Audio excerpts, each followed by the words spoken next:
మధు రేవంత్ రెడ్డి గారు మాటలు మస్తు చెప్తాడు మధు. ఇలా తెలంగాణ ప్రజల్ని పాగలు చేసిండు. ఇక చెప్పిన 100 కోట్లు వస్తాయి 200 కోట్లు వస్తాయని బ్లాక్ మెయిలరే, అది అందరికీ తెలిసిన విషయమే. చేస్తూనే ఉంటాడు అట్లాంటివన్నీ. కానీ 25 కోట్ల రూపాయల డీలు వీళ్ళు మాట్లాడుకుంది 100% వాస్తవం. ఏడ మాట్లాడుకుని కూడా చెప్తా.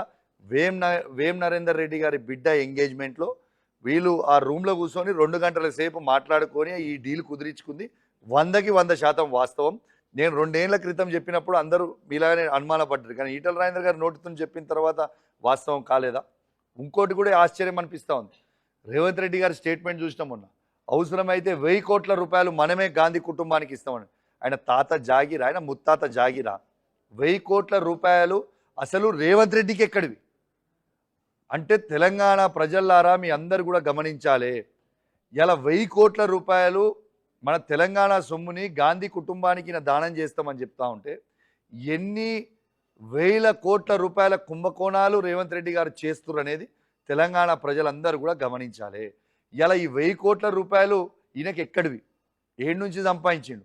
రేవంత్ రెడ్డి గారు చెప్పకనే చెప్పిరు 1000 కోట్ల రూపాయల కుంభకోణాలు నేను చేస్తున్నా కాబట్టే, రేవంత్ రెడ్డి గారు చేస్తున్నారు కాబట్టే ఇలా 1000 కోట్ల రూపాయలు పైన వాళ్ళకి గిఫ్ట్గా ఇస్తామని రేవంత్ రెడ్డి గారే స్వయంగా చెప్తా ఉంటే ఇలా ప్రధానమంత్రి అయిన నరేంద్ర మోడీ గారు ఏం చేస్తుర్రు? ఇలా ఈడీ ఏం చేస్తుంది? ఇలా సిబిఐ ఏం చేస్తుంది?